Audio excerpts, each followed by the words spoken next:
इकट्ठे हो गए थे, गरीबों की जमीनों को हड़पने लग गए थे। और भाइयों बहनों, तब 2017 में आपने भारतीय जनता पार्टी की सरकार बनाई थी। प्रधानमंत्री मोदी जी के नेतृत्व में भारतीय जनता पार्टी की सरकार ने पिछले 5 साल के अंदर जो कार्य किया है, ये चुनाव उसका लेखा जोखा प्रस्तुत करने का भी एक माध्यम बना है। भाइयों बहनों, याद करिए, आज से 5 साल पहले उत्तर प्रदेश की स्थिति क्या थी।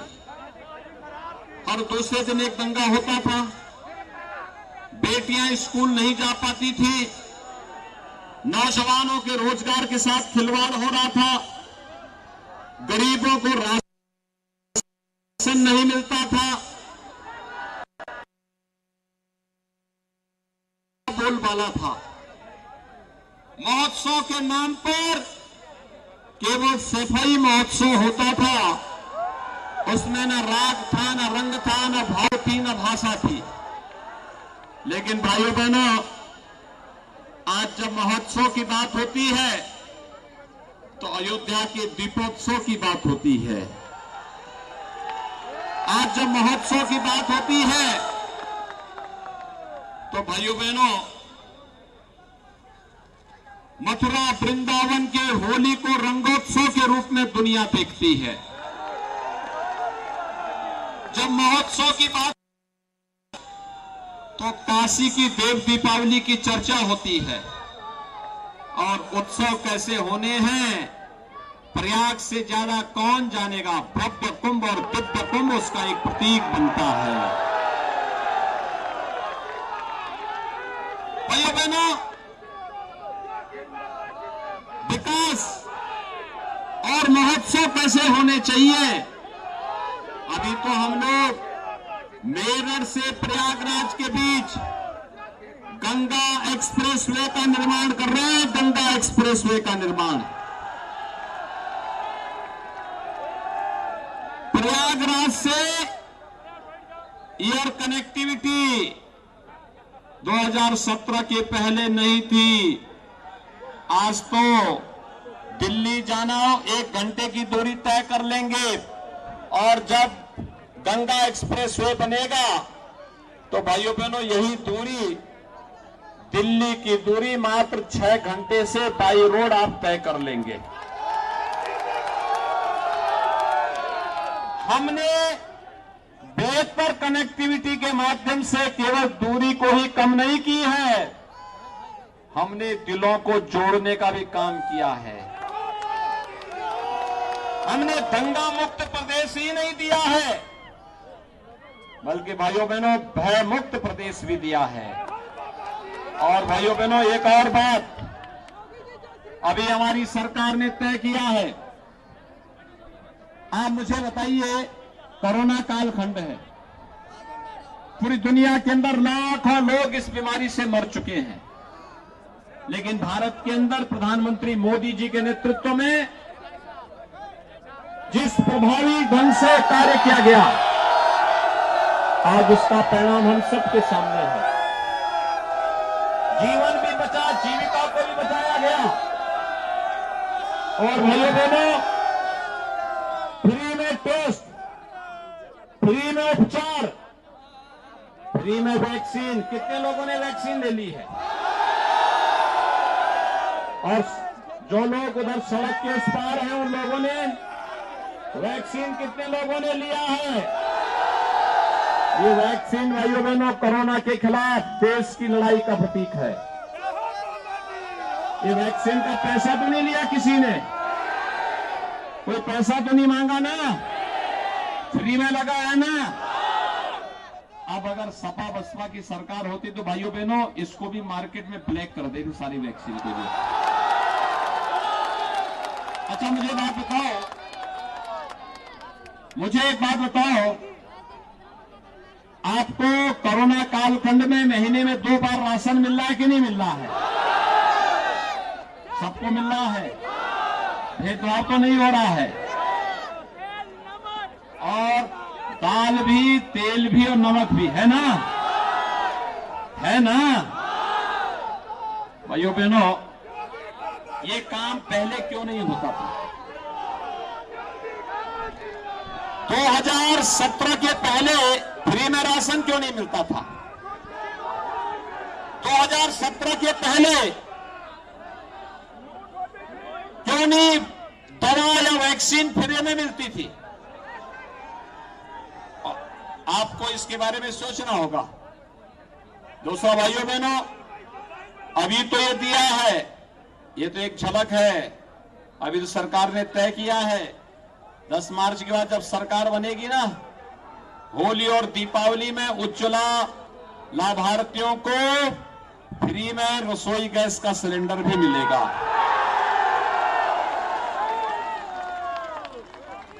अभी सरकार ने यह भी तय किया है कि 60 साल से ऊपर आयु की जितनी भी माताएं बहनें होंगी, उत्तर प्रदेश के अंदर परिवहन निगम की बस में उनको फ्री में यातायात की सुविधा देंगे। हमने ये भी तय किया है कि आने वाले 5 साल में ऐसी व्यवस्था करना है कि अन्नदाता किसान को ट्यूबवेल का बिल न भरना पड़े, बल्कि फ्री में उसको बिजली मिल सके। और भाइयों बहनों, हमने ये भी तय किया है कि बेटी के जन्म लेने से लेकर के स्नातक तक अब तक हम मुख्यमंत्री कन्या सुमंगला योजना में 15,000 रुपया दे रहे थे। इस राशि को बढ़ाकर के 25,000 हम लोग करने जा रहे हैं। बेटी की शादी के लिए सरकार पहले 51,000 रुपया दे रही थी। हमने तय किया है अब इस राशि को बढ़ा के 1 लाख करेंगे बेटी की शादी के लिए। और युवा कैसे छूट जाएगा? प्रयागराज में सर्वाधिक युवा कंपटीशन की तैयारी करता है। अगले आपने देखा होगा 5 साल के अंदर 5 लाख नौजवानों को सरकारी नौकरी मिली। और भाइयों बहनों, 2 करोड़ से अधिक नौजवानों को रोजगार और स्वतः रोजगार के साथ जोड़ने का काम हुआ। अगले 5 साल के अंदर हर एक परिवार के कम से कम एक सदस्य को नौकरी, रोजगार अथवा स्वरोजगार के साथ जोड़ने का काम करेंगे। और भाइयों बहनों, यही नहीं, वर्तमान में 1 करोड़ नौजवानों को टैबलेट अथवा स्मार्टफोन दिया जा रहा है। मिल रहा है ना? समाजवादी पार्टी ने चुनाव आयोग को कंप्लेंट कर दी। उन्होंने कंप्लेंट की है कि ये नौजवानों को देने की आवश्यकता क्या है। मैंने जवाब बना के भेजा कि नहीं, विकास में केवल सैफई खानदान का अधिकार है, बाकी किसी का नहीं। घबराइए मत, हमने तय किया है, अभी तो 1 करोड़ दे रहे हैं, 10 मार्च के बाद इसकी संख्या को हम 2 करोड़ करेंगे। 2 करोड़ नौजवानों को टैबलेट और स्मार्टफोन। भाइयों बहनों, ऑनलाइन एजुकेशन हो, ऑनलाइन एग्जामिनेशन हो, ऑनलाइन कंपटीशन का प्रिपरेशन हो, इसमें डिजिटल एक्सेस पे जितना खर्चा आएगा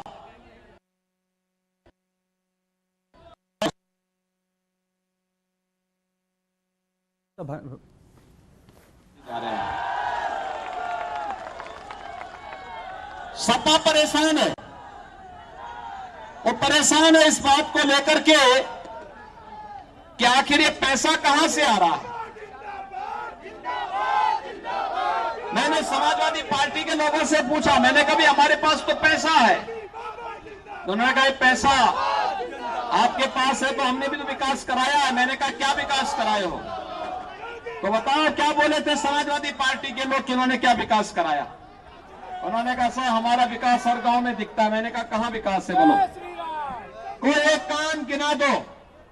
तो कहे कि साहब हमने हर गांव में कब्रिस्तान की बाउंड्री वाल बना दी।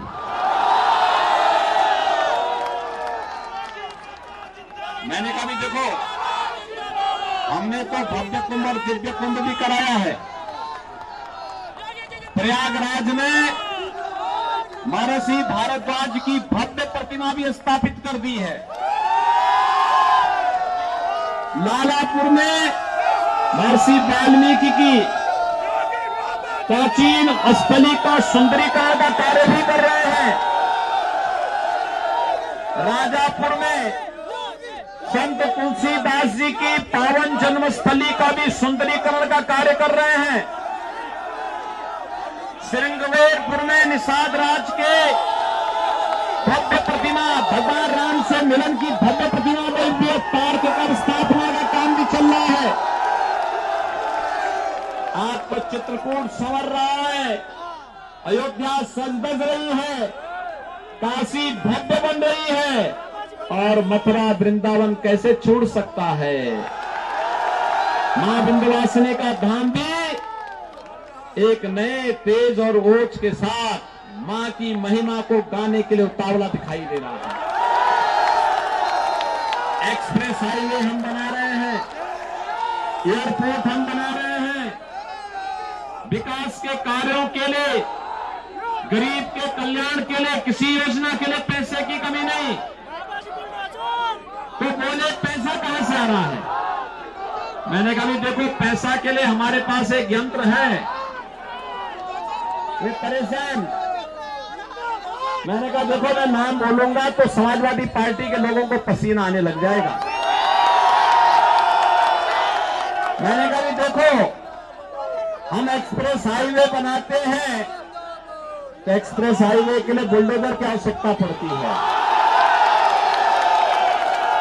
और किसी माफिया की अवैध कमाई को जब्त करते हैं ना, तब भी बुलडोजर की आवश्यकता पड़ती है। तो बुलडोजर दोनों काम कर रहा है, विकास का कार्य भी कर रहा है, और माफिया की अवैध कमाई पर भी बहुत अच्छे ढंग से उनको रगड़ते हुए चलता है। भाइयों बहनों, मैं आपको आश्वस्त करने के लिए आया हूं, निश्चिंत होकर के भारतीय जनता पार्टी को वोट दीजिए, कोई आपका बाल बांका नहीं कर पाएगा। 4 चरणों के चुनाव संपन्न हो चुके हैं। भाइयों बहनों, 4 चरणों के चुनाव संपन्न हो चुके हैं। 5वां चरण आपको 27 फरवरी को करना है। और भाइयों बहनों, जब 27 फरवरी को आप 5वें चरण का मतदान करेंगे, तब तक जो रुझान आएंगे, भारतीय जनता पार्टी 200 यानी बहुमत से कई आगे बढ़ चुकी होगी। और भाइयों बहनों, यही नहीं, छठे और सातवें, छठे चरण में तो मेरे यहां चुनाव हो रहा है, 7वें में मोदी जी के संसदीय क्षेत्र में चुनाव हो रहा है। तो फिर एक बार 300 पार का लक्ष्य भारतीय जनता पार्टी प्राप्त करेगी। फिर एक बार, फिर एक बार, फिर एक बार, आप भी मान रहे हैं ना?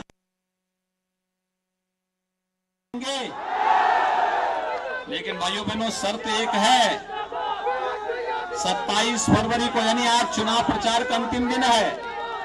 मेरा कार्यक्रम तो बहुत दूर लगा हुआ था, वहां से कार्यक्रम स्थगित करते हुए मैंने कहा देखो, पीयूष के लिए जरूर जाऊंगा,